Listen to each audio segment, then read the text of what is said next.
The world welcomed him as a potential pioneer of reform in autocratic Syria. But more than a decade after Bashar al-Assad took office, those hopes have largely been dashed.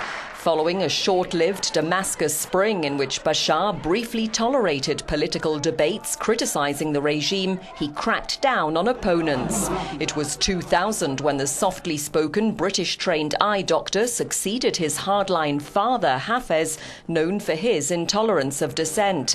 Diplomats say resistance from the late al-Assad's old guard has slowed the liberalisation promised by his son. Their Ba'ath Party seized power nearly 50 years ago. Ever since, emergency laws have been used to stifle opposition, justify arbitrary arrest and give free rein to a pervasive security apparatus.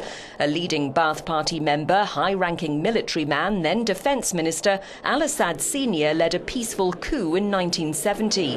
The following year, he became Syria's president. Over the next 3 decades, he ruled with an iron fist and refused to bend in the Arab-Israeli conflict. To perpetuate his dynasty, Hafez al-Assad had groomed his son Basil for power. But when Basil died in a car crash in 1994, a younger son, Bashar, was forced to return to Damascus from London, where he'd been studying. He and his wife, a glamorous former investment banker, give every impression of modernity in a Syria that in many ways has stood still. In 2007, Bashar won a referendum, giving him a second 7-year term. The poll was seen as a sham by opponents, critics and the United States.